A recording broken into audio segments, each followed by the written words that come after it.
Honourable members, as Speaker of this August Assembly, I think it is most fitting and proper to seize this occasion to commemorate the International Day of Parliamentarism, which is observed today, 30th June 2025.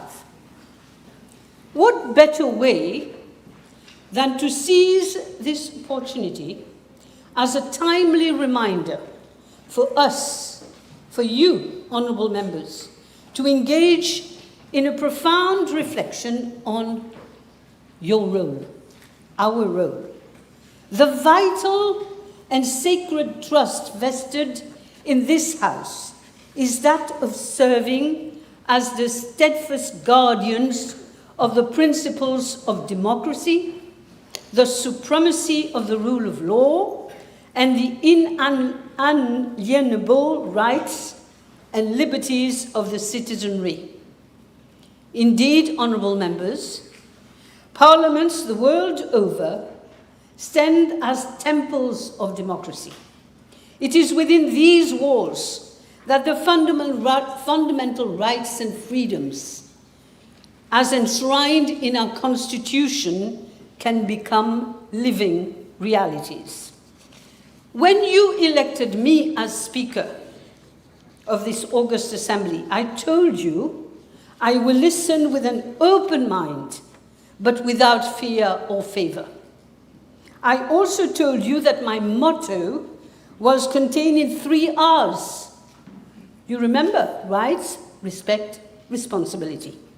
I invited you to promote a scrupulous democracy, not just in the National Assembly, but throughout the Republic of Mauritius. I have now presided the National Assembly for 7 months. The elections are behind us.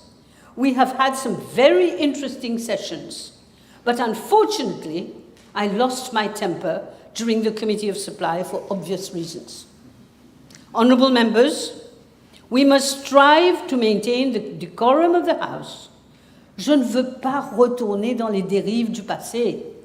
Let us all commit on this special day to respect the established procedures and decision-making processes of this August Assembly to achieve positive outcomes for our country. Thank you.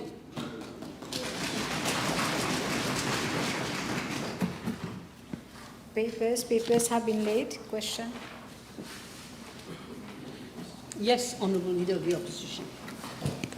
Thank you, Madam Speaker. Madam Speaker, I have given notice of the following private notice question addressed to the Honourable Minister of Land Transport, whether in regard to the measures announced in the Budget 2025-2026, with a view to reducing the number of vehicles on our roads, he will A, state if a prior study was carried out in relation thereto, and if so, indicate the outcome thereof and whether consultations were carried out with the stakeholders, and B, for the benefit of the House, obtain information as to the one estimated quantum of additional revenue to be generated over the period July 2025 to June 2026 in terms of revised excise duty and custom duty, registration duty and road motor vehicle license, and 2, the number of vehicles sold for the month June 2025. Yes, Minister. Thank you. Madam Speaker, first of all, I would like to thank the Honourable Leader of Opposition for putting up this very important question, which undoubtedly concerns the whole population, just like the first PNQ he had addressed to me earlier this year on road safety. Madam Speaker, I would like to assure the Leader of the Opposition that the budget measures do not purport to reduce the number of vehicles on our roads, but it seeks to decrease the alarming rate of increase of vehicles which have gone out of control. Let me mention that for the first 6 months of this year, for a small island like Mauritius, a total number of 22,800 193, as at 29 June 2025, vehicles have been registered at the National Land Transport Authority. That is a whopping 200 vehicles approximately per day, the highest ever registered. This has been the trend over the last 10 years. Let me, Madam Speaker, mention that at the end of 2014, there were 10 years ago, there were 465,552 vehicles, while at date, there are 733,498. 733,498. That is an increase of 58% over the last 10 years. This is paradoxical, as during that period, alternative mode of transportation has been provided. The Metro Express is one of them, which ought to have triggered a decrease in the number of vehicles on our roads, but exactly the opposite have occurred, and like I said earlier on, at an alarming rate. This situation has led to 4 main problems. Number 1, road congestion. Number 2, road accidents. Number 3, air pollution. Number 4, parking problems and road rages. Let me dwell a little bit on the road congestion aspect, Madam Speaker. Well, since the Leader of Opposition has made mention of the word consultation in his substantive question, let me inform him that the Government Services Employees Association had raised the alarm bells regarding the congestions being faced by commuters. I personally met with them at the office, with the office bearers of the latter, in formal meetings, to discuss these critical issues, and was made to understand that the main areas of concern were, like, for example, at the entrance of Port Louis and in Eben. In addition, the Honourable Prime Minister and Minister of Finance, as well as a junior minister, as usually the case of finance, has had wide consultations with all stakeholders during pre-budget exercise. Madam Speaker, already traffic congestion has a huge cost, be it economically, environmentally, or socially. In fact, the Prime Minister and Minister of Finance has clearly explained during his budget speech that our import bill for vehicles is expected to be a drain of 20 billion rupees this year on our foreign exchange. At this stage, I can tell the House that this figure is likely to be exceeded. If nothing bold and courageous is done, the pressure on the forex market, our forex market, and our balance of trade will worsen significantly. Now, road accidents. Since we are at comparing figures, let me quote official figures from Statistics Mauritius regarding road accidents. In 2014, there were 51,398 vehicles that were involved in an accident. And this figure has reached 71,191 in 2023, representing an increase of nearly 40%. So both about number of vehicles increase on the road and number of road accidents, they tally. Now, Madam Speaker, I have in front of me the figures, and I will table it for the eyes of the Leader of the Opposition and for anyone who wants to have a look at it. Now, insofar as air pollution is concerned, Madam Speaker, our air quality has deteriorated from being, not long ago, about 12, 15 years ago, to the second position in the world in terms of best air quality, to today, we are now 6th in the world. Because more vehicles, coupled with the fact that our grid has become more polluting, as it uses more coal, as compared to during the days of Mauritius Durab. Well, I had already explained, already had explained during his speech as well. Mine was on 21st of June 2023. And we all know who is responsible for his state affairs, that our grid has become more polluting. Like the Honourable has always said, watch my eyes. The Honourable Minister was Minister of Public Utilities. Madam Speaker, insofar as Part A of the question is concerned, the level of traffic congestion today in the country the number of road accidents and the air pollution we witness every day on our road, coupled with parking issues and the problem of road rages on our roads, besides the pressure on our forest reserve, speaks louder than any feasibility studies that any consultant could ever do. In fact, consultants have been coming here in Mauritius telling us that building more roads will solve the congestion problem. However, they've been wrong. Let me give clear examples on the concept of congestion gone, which myself I've canvassed over the last 2 budget speeches, in fact last week as well, which simply says the construction of more roads means more vehicles given time. This is proven. And the problem is compounded if the roads are wrongly built at the wrong locations. A glaring example is the flyover at Eben, where the traffic flow has worsened after the construction of the flyover on the Eben roundabout at the cost of more than ₹500 million during the mandate of where the Honourable Minister was Minister in Cabinet. And tomorrow, the Honourable Anktil has a very pertinent question. Don't talk about tomorrow. Yeah. On And keep the time. on Hillcrest at Cattlebone. She's put a PQ tomorrow. Another example, like I've explained before, is the Sarge Bridge, which has had the contrary impact during peak time on the M1 motorway because it has diverted traffic from A1 onto the motorway. So at the entrance of Port Louis, every morning we have additional traffic coming from the West Coast. Madam Speaker, let me now come to the increase of MVL, motor vehicle license, that is also provided for in the budget. That is what we call road tax, also known as déclaration. I am informed that it was last increased in 2008, that is 17 years ago. Meanwhile, cumulative inflation has reached 90% over that period of time. Now, and meanwhile, the cost of operation and maintenance of road infrastructure has also increased substantially. This measure, amongst others, therefore seeks to address this huge imbalance. I am sure that the population will understand, and I hope the same will apply to the Leader of Opposition.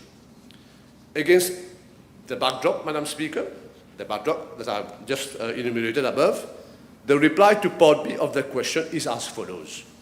The quantum of additional revenue to be generated over the period July 2025 to June 2026 are as follows. Excise and custom duty, 2.5 billion rupees. Registration duty, 100 million rupees. Road motor vehicle license, that is déclaration, 620 million rupees. Having said so, Madam Speaker, let me underline that the budget exercise of this year has abolished payment of registration duty on sale and transfer of domestic pre-owned vehicles, that is, vente de voitures locales, seconde main.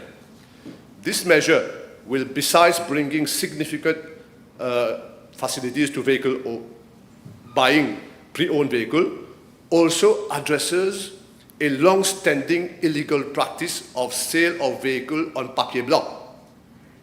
I hope that the Leader of Opposition will appreciate that this practice has wide implications, and I don't think I need to dwell on elaborately on this because we all know what the implications are. But more importantly, this measure seeks to encourage transfer and sale of vehicles already in the motor vehicle park, espousing the very essence of the budgetary philosophy, which is to reduce the alarming rates of additional vehicles in our country. With regard to Part B2, I am informed by the Registrar General's Department that the number of vehicles sold in June 2025 is 7,304 as at 10 o'clock this morning. Thank you, Minister. No, I'm not finished. Madam Speaker, I have to mention that the government could have applied the guillotine, that means this budgetary measure, on the 6th of June 2025 itself. However, in a spirit of fairness, we have given a full 25 days for the population to acquire a vehicle on previous rate of taxes and rebated prices. The NLTA office, MRA, and the Registrar General's office have been working late, and even late on Saturdays, to facilitate the process. In fact, the number of new monthly vehicles reached a record number this month. I hope that the population and the leader of opposition will understand. Thank you. Thank you, Minister. Your first supplementary, Leader of the Opposition. Yes, thank you, Madam Speaker. The Honourable Minister himself, in his reply, he said that those measures have created a situation of panic buying, and this was the case for the month of June. Because he mentioned the impact on foreign currency reserve, can I ask the Honourable Minister to inform the House what has been the impact on foreign currency reserved for vehicles which were sold during the month of June? Does he have an idea? Madam Speaker, the leader of the opposition is a seasoned politician. He must be aware that the vehicles that have been sold during the month of June were already in Mauritius, were already here, already imported. Can we let the Minister reply, please? In a spirit of fairness, like I said earlier, the guillotine could have fallen on the same day, but the Honourable Prime Minister, Minister of Finance, has been fair. It has given people ample time to buy their vehicle, which they would have bought anyway. Yes, Honourable Leader. Yes. Second question. Yes, thank you, Madam Speaker. When I mentioned consultation in my main question, I meant consultation with key stakeholders such as taxi association, bus company owners, car rental operators, those who are directly affected by those measures. Can the Honourable Minister inform the House whether he has met with those stakeholders? Madam Speaker, the Honourable Leader of the Opposition must surely be aware, since he has mentioned taxi drivers already benefit duty-free facilities to some extent. So still, this has not been reduced in any way, and it still apply. As regards the other operators that he has mentioned, I have, as of now, at the Ministry, we have at the Ministry, 1,500 applications for licenses for professional vehicles and contract cars and all. So the demand is still there. The question was, did you meet them? Yes, Let Madam me Speaker. do my job. Like I said in my reply, I met those who have asked to be consulted by myself and the Honourable Minister of Finance and the Honourable Junior Minister have met during pre-budgetary consultation, stakeholders, and if you want to have the name of the stakeholders that you have met, Yes. they will be able to Yes, provide it please to you. do that. Third Yes. supplementary. Can the Honourable Minister inform the House what would be the percentage decrease with regard to sales of vehicles, that is cars, trucks, for the financial year 2025, 2026, and if any projection has been made for the next 3 financial years? I'm sure the Honourable Leader of Opposition will understand that this is a new budgetary measure that seeks to decrease the alarming rate of vehicles on our roads, and I hope this will be the result of this, because we are giving facilities to those purchasing second-hand vehicles locally. So as the exact figures, given time, I can provide it to him. He can put substantive question, because guillotine is falling today. The deadline is today. Yes, It's a bit difficult to predict. yes. So, fourth question. So we understand that this is a measure. Don't comment. Question, please. Okay. With regard to contract car owners, has the Ministry assessed the potential negative impact on the tourism sector, particularly regarding car rental rates? Madam Speaker, I've replied last week in Parliament to a PQ from the Honourable Babaji, where I stated over the last 10 years, 7,000 contract car licenses have been issued. This is before the whole figure was 3,000. So it has more than doubled within the last 10 years. Surely, the Honourable Leader Opposition will apply that they will appreciate that there is ample stock on the market. I've met with operators, and they have submitted their application that is being processed right now. But as regards a lack of vehicles on the market, I've not been told about this. Fifth question, I think. Yes? Yes. Now, with regard to the annual motor vehicle licenses, can the Honourable Minister inform the House why the annual motor vehicle licenses for these type of vehicles, that is double cab pickup, owned by the following categories: planter, tea grower, beekeeper, fishermen, cattle, goat and sheep breeders, pig breeders, small enterprise, handicraft enterprise and trade unions have all been increased, and will he agree that this measure is a sledgehammer on those categories of vehicle owners? Yes, Minister. Madam Speaker, I've explained at length in my initial reply that the last time the declaration was increased was 17 years ago. Now, meanwhile, the cumulative inflation rate has reached 90%. Now, there are a lot of facilities that is being provided to the stakeholders that the Honourable Minister has just mentioned. But, Madam Speaker, we have to meet the cost of operation, especially with the bilan that the former government has left us to deal with. And also our road infrastructure. There has to be investment in order to keep up with all kinds of issues, including road safety, which he canvassed himself during the first PMQ he had addressed to me. So this is the philosophy of increasing declaration, Madam Speaker.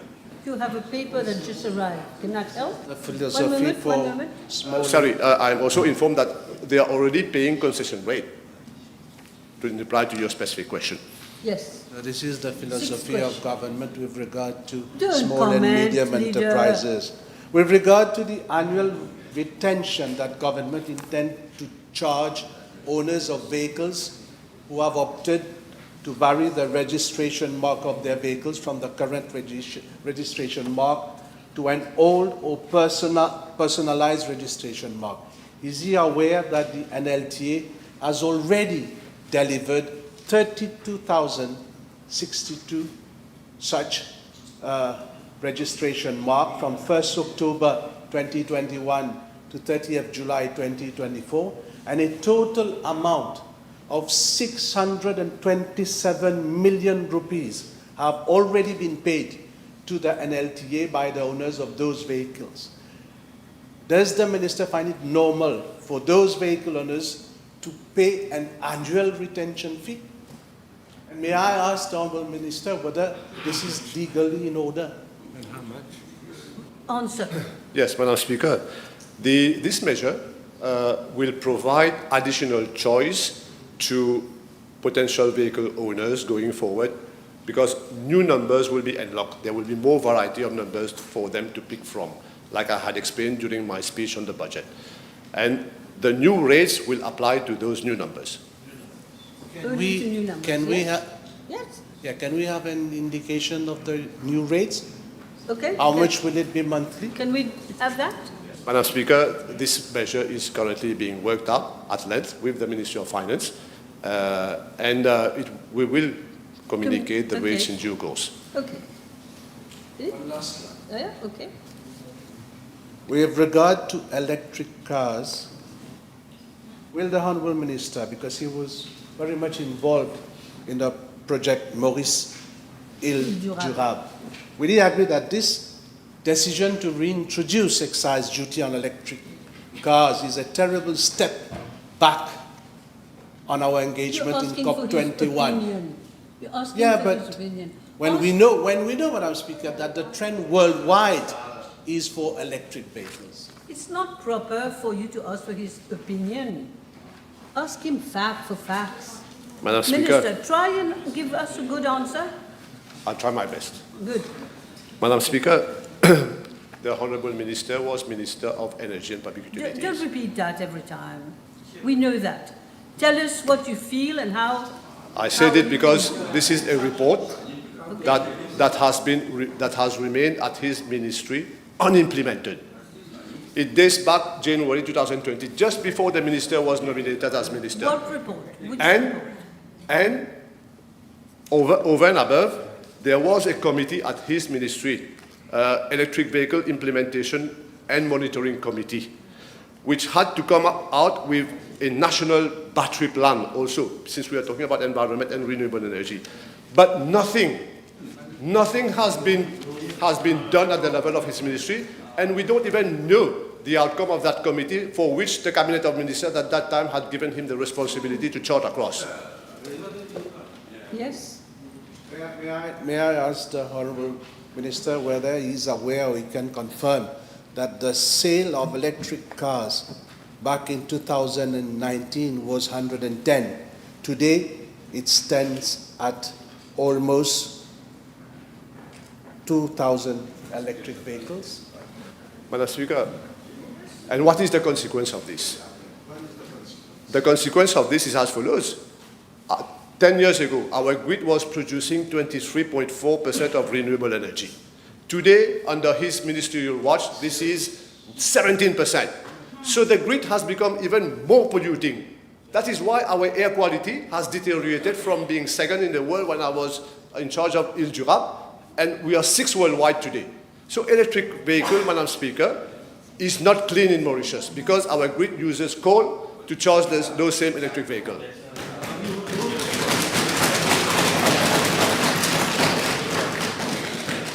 Okay. Yes, Mr. Duval? I asked the Honourable Minister whether he's prepared to review what we consider a nonsensical measure to impose an obligation to pay second-hand cars by banker's check. Especially that, as the Minister knows, people will have to wait for days to wait for a banker's check. How is it going to work when you're going to pay a deposit? Will that then have to be refunded by the purchaser who's cashed it? Because the measure says essentially by banker's check. So may we know the details of how it will work and if we'll be able to deduct the deposit, etc., etc. Madam Speaker. Did you understand? It's a bit all over the place, but I'll try to figure out what he has said. Madam Speaker, we are a responsible government. And as far as possible, we try to comply with international regulations, and one of them will be the anti-money laundering legislation. So we don't do things without any reason. You are saying it's nonsensical. If you go and read, maybe you will understand the philosophy behind it.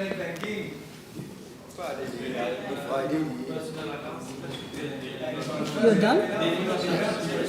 One last one. Madam Speaker, in view of the fact that the measures in this year's budget will greatly affect the majority of vehicle owners, for example, for a 1,500cc hybrid car, there will be a 50% increase. For a 1,500cc conventional car, 70% increase, Madam Speaker. Yes, question. So, will the Honourable Minister consider aborting completely these measures or review at least the rate of increase? Yes, Minister. Stop telling him what to do, please. Speaker, Yes, Minister. the Honourable Leader of Opposition is talking about percentage. But when you look at figures, they are not much. 1,005, 1,000 rupees, 2,500 rupees. Well, some of them. But then, like I said earlier, the philosophy. No. I'm giving. One moment. Yeah. One moment. Mr. Jaman, do you want to come and sit here? All right. Let me do my job. I hope I don't have to tell you again today. And Leader, please don't comment. Minister. So Madam Speaker, like I said, Nobody's respecting you. We talked of respect today. Nobody's respecting you. Please, let the minister speak. Carry on. so Minister. what do you suggest that I do? No, you speak now. Okay. Madam Speaker, the Honourable Leader of Opposition has understood the point that I've raised earlier, that in between 17 years ago and now, the cost of operation has increased because inflation rate has increased by 90%. So this is the philosophy behind this. And since he has pinpointed hybrid vehicles, let me remind him again, under his ministerial watch, he was given specific responsibilities for electric and hybrid vehicles, which he has not delivered. So today, the problem of batteries, if he wants to claim the question of eco-friendliness, at the end of the life cycle of the batteries of the hybrid vehicles, you need to do something about it, whether you recycle, how do you dispose of it? But his committee has not delivered. So today we are in a flu with the good intention behind hybrid vehicles. Okay, that was the last question. Thank you very much, everyone.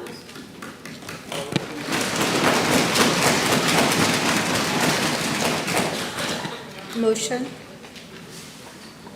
Yes, Prime Minister? No motion. Statement Thank by you. Minister Nong. Public Bill, third reading. Madam Speaker, I beg to move that the Appropriation 2025-2026 Bill number 14 of 2025 be read a third time and passed. Yes, seconded. Thank you.